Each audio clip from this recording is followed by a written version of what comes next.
আপনি বেয়াদব, আপনি কিয়ামে দাঁড়ান না। আমি বললাম যদি এই কথা বলো যে কিয়াম করার সময় দাঁড়াই নাই বলে বেয়াদব, তো আমার কাছে শুনে নাও কিয়াম করা চলবে না।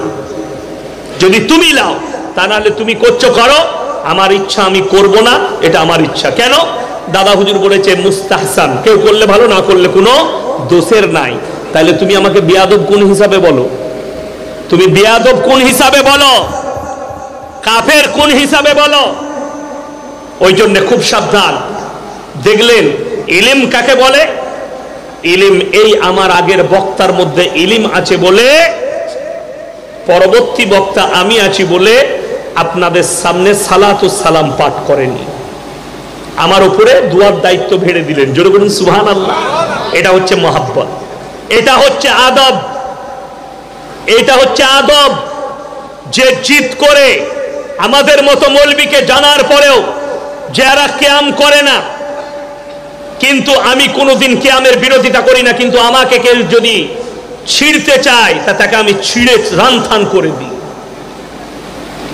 আমি তাকে বলেছি শোনো, আমাকে ঘাঁটিও না, হাদিস কোরআন দিয়ে ঢেকে দেবো।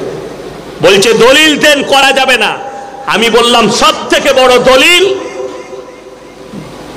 এই কিয়ামের বয়স হচ্ছে 150 বছর, আর নবীজি 1400 বছর আগে এসছে। আর কিছু আমি বলবো না, গায়ে লাগবে বলতে গেলে।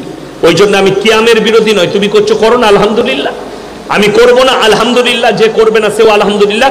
কিন্তু কেউ যদি খুদার কসম করে বলে যাচ্ছি, কেউ যদি কিয়াম না করে, তাকে যদি কেউ কাফের মনে করেন, জেনে রেখে দিবেন সে নিজে কাফের হয়ে যাবে, সে যদি কাফের না হয়। এটা ইসলাম বলছে, হাদিস বলছি। কেন? কিয়ামের বয়স 150 বছর, আর নবীজির বয়স 1400-1500 বছর আগে। তারপরে ইমাম, তারপরে আমিরুল মুমিনিন, তারপরে 4 জন ইমাম। এই গুটকা খদ্দিকে জিজ্ঞেস করো যে ইমামকে তুমি মেনে চলো, ইমামে আজম আবু হানিফা রাহিমাহুল্লাহ তিনি কবে সালাতুস সালাম পেশ করেছেন? বলতে পারবে না। ঠিকই আছে, তুমি নবীর মহব্বতে করছো করো, কিন্তু ঝামেলা ঝঞ্ঝট করো না, ফিতনা ফাসাদ করো না। কাফের বলতে কেউ কি যেও না। তুমি আগে দেখো, ইয়াসিন যদি নামাজ না পড়ে, ইয়াসিন যদি কালমার বিরুদ্ধে বলে, ইয়াসিন যদি রসুলের বিরুদ্ধে বলে, ইয়াসিন সাহেব যদি বলে রসুলের উপরে দরুদ পাঠ করা যাবে না, তখন তুমি ইয়াসিনকে বলবে কাফের। ঠিক কিনা কথা বলে? তার আগে কাফের ফতোয়া দিতে পারো না। আমি আপনাদেরকে বলে যাই, আমি খালি একটা কথা বলতে পারি, এই কাজ করলে কাফের হয়ে যাবে, এই কাজ করলে বেঈমান হবে, এই কাজ করলে জাহান্নামে যেতে পাবে। আমি কোনো একটা অমুসলিম ভাই, হিন্দু ভাইকেও আপনি জাহান্নামী বলতে পারবেন না। আর এই হারামখোর গুটকাখোররা, এই সিন্নিখোর হুজুররা, এই জিলাপি হুজুররা সবাইকে কাফের ফতোয়া দিয়ে রেখেছে আর জাহান্নামী ফতোয়া দিয়ে রেখেছে। কষ্টের বিষয় এটাই। আর আমি বলে যাচ্ছি না, আমি তোমাকে জাহান্নামী বলতে পারবো না পৃথিবীর কোন মুসলমান যে নামাজ পড়েছে এক ওয়াক্তের, যে পড়েনি, কেউ কি জাহান্নামী বলতে পারবো না। আমি খালি কাজ বলে দেবো, এই কাজগুলো করলে মানুষকে জাহান্নামে যেতে হবে, এই কাজ করলে সে জাহান্নামে যাবে।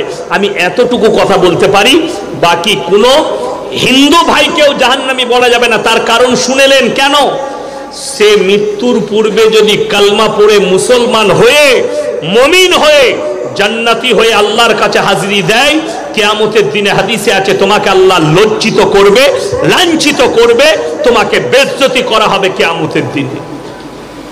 আজকে একজন ভাই ভদ্রলোক ফোন করেছিল, হুজুর অনেক দিন থেকে আপনাকে ফোনে কথা বলবো, কথা পাচ্ছি না। আমি বলবো বলুন, আজকে সময় আছে। আমি বেরিয়েছি। তো আমাকে বলল হুজুর জায়গা কোথায় বলবো না, বাড়ি কোথায় বলবো না, হাওড়ার আশেপাশেই বাড়ি, হাওড়া 24 পরগনার মধ্যে। একজন অমুসলিম ভাই বললে হুজুর আমি কিভাবে আপনার 5 বছর বয়ান শুনছি, আল্লাহ আমাকে কবুল করেছে, আমাকে প্রসেসিং বলে দেন, আমি ইসলামের মধ্যে কি করে দাখিল হব? জোরে বলুন সুবহানাল্লাহ। এরপর বলুন, এই লোককে যদি কেউ জাহান্নামী বলে থাকে, আল্লাহ আজকে তাকে কবুল করেছে, সে মুমিন হবে, সে মুসলমান হবে। আর জান্নাতে যাওয়ার সময় তাকে যে জাহান্নামী উপমা দিয়েছে, সার্টিফিকেট দিয়েছে, আল্লাহ তাকে কিয়ামতের দিনে বেইজ্জতি করবে। ওই জন্য কোন দলিতকে, কোন আদিবাসীকে শুনেলেন, আল্লাহর নবীর হাদিস বুখারী শরীফের রিওয়ায়েতে আছে, তোমরা ততদিন পর্যন্ত মুমিন হতে পারবে না যতক্ষণ পর্যন্ত তোমার কাছ থেকে তোমার প্রতিবেশী সুরক্ষিত নয়। তোমার বাড়ির পাশে দেওবন্দি না বেরেলি এটা তো দূরের কথা, নবীজি বললেন তোমার বাড়ির পাশে কে বসবাস করছে দেখো না, সে দলিত হোক, আদিবাসী হোক, হিন্দু হোক, মুসলিম হোক, অমুসলিম হোক, খ্রিস্টান হোক, সে যদি ক্ষুধার্ত হয় খাবার দাও, বস্ত্রহীন হলে বস্ত্র দাও, বিপদে পড়লে পাশে দাঁড়াও। এটা হচ্ছে নবীজির হাদিস। আর একটা হাদিসে নবীজি বললেন, হে পৃথিবীর মালদারেরা, হে আমার সাহাবীরা, শোনো, তোমরা মালদার যারা আছো, তোমরা তোমাদের দেওয়ালকে এতটা উঁচু করো না তোমার পাশের গরিবের গরিবিটা না দেখতে পাও। জোরে বলুন সুবহানাল্লাহ। আমার মুসলমান ভাই, আজ পর্যন্ত আমি আপনাদেরকে নিষেধ করে যাচ্ছি, আমার বায়ানে কোন দেব দেবীকে আমি আজ পর্যন্ত গালি দিইনি, কারো ধর্মকে গালি দিইনি। যারা ইসলামের বিরুদ্ধে বলেছে আমি খালি তাদেরকে উত্তর দিয়েছি তাদের ভাষায়, কিন্তু কারো ধর্মকে অনুরোধ করে বলে যাচ্ছি, কারো দেব দেবীকে গালি দিবেন না, কারো ধর্মকে গালি দিবেন না, নিজেরটাকে খারাপ ভাববেন না, তারটাকে নিজের মনে করবেন না। শ্রদ্ধা করি।